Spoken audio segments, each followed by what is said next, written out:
sitting down with me today. You bet. So let's just tell our viewing audience a little bit about who you are, what you do, and why you and I are here. Sure.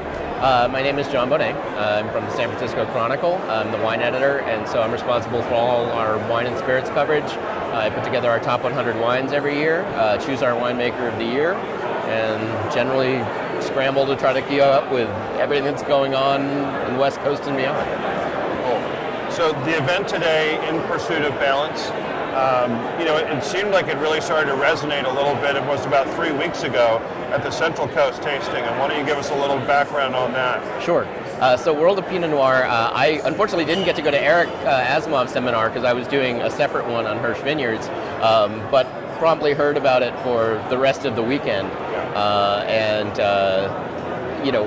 think, that was sort of a little tempest in a teapot, but I think that it pointed to, and I wrote a column on this, sort of pointed to where things are inevitably heading. And when you look around the room here, you see that, these are not just kind of maverick winemakers. These are sort of the elite of people who are serious about notably Pinot Noir, but winemaking in general.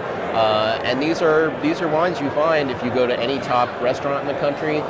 This is really sort of the elite of California, and there is no question among them that it is absolutely mandatory that the style of wine that was sort of rewarded with high scores and popular get dialed back and really move to something that's more legitimate. It seemed to me that when Sideways really exploded and drew the consumer's eye to Pinot Noir, what we saw was a lot of winemakers who had been making Cab and making Zinfandel started making Pinot Noir.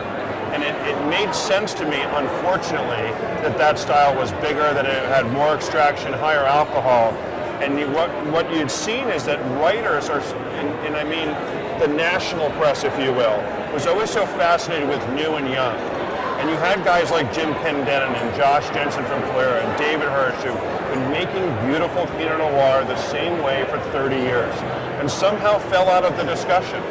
And we saw a guy like Aaron Jordan, who's here with us today. When he first came out with Vela, those wines were massive. But if you've been making Turley Zinfandel before and you start making Pinot Noir, it would make sense that he was making it in that bigger style. But over that period of time, he brought it down. So what did you think of the discussion today? What did we get out of that?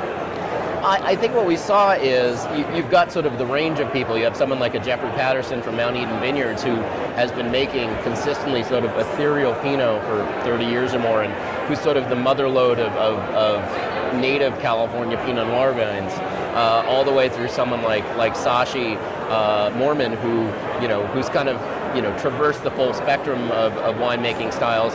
Wells Guthrie, who was rewarded every possible point you could be rewarded by Robert Parker for his big kind of high impact wines, and basically gave up those vineyards, gave up that winemaking, and quite literally, and made a huge financial commitment to it, turned his back on a style that was rewarding. And so what you see is that whether it's people who've sort of had the continuity of making a more nuanced, balanced style, or people who've sort of played with fire and tried for high extract, tried for high alcohol, and realized ultimately that not only was that sort of betraying the nature of the grape and of really sort of the compelling aspects of wine, but that the market for it was finite, that you were playing to people who really didn't understand the wines, and when you play with kind of a novice market, they come and go pretty easy. Yeah, I think that's right.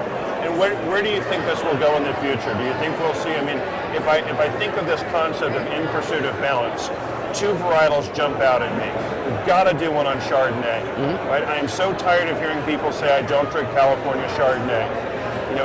The statement that they're all big and buttery and oaky and perhaps like a Kendall Jackson from 10 years ago, right? That's not the essence of Or a Kendall Jackson today. Or even today. Thank you. It's not the essence of where those wines are now. Sure. I think the other grape varietal that I would see is Syrah. And again, made by people that were making Zinfandel and making Cabernet Sauvignon and got into making Syrah and make it in this massive extractive flavor. And maybe that's because they saw the success of Shiraz in Australia. But do you think those would be varietals that we'd like to address in a similar format? I think Syrah's biggest problem is not balance, it's that nobody wants to drink Syrah. So they've got other fish to fry. I think Chardonnay is interesting because the balance issue happened earlier because there were so many people who were determined to move back from California Chardonnay in sort of the kind of cliched style that developed maybe 10 or 15 years ago. That we've gone through this weird progression where people tried unoaked, people tried to block malolactic fermentation. They tried to sort of do all these things to pull back the style of the wine. And what you realize is, on balance, Chardonnay gets relatively ripe in California. You can control that ripeness, you can pick it earlier, and there's some Chardonnays hiding out here today that are proving that point.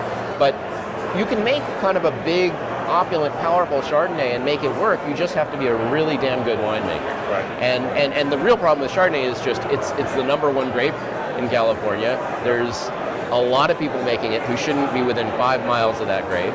And so what we're seeing now is there's interesting styles that aren't necessarily this austere, unoaked, let's make Chablis in California style.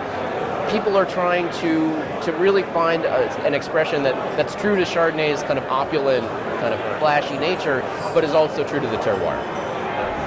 Great stuff as always, John. Love what you write. Pleasure. Thanks so much for sitting down with me today. Thank you. Pleasure. Cheers.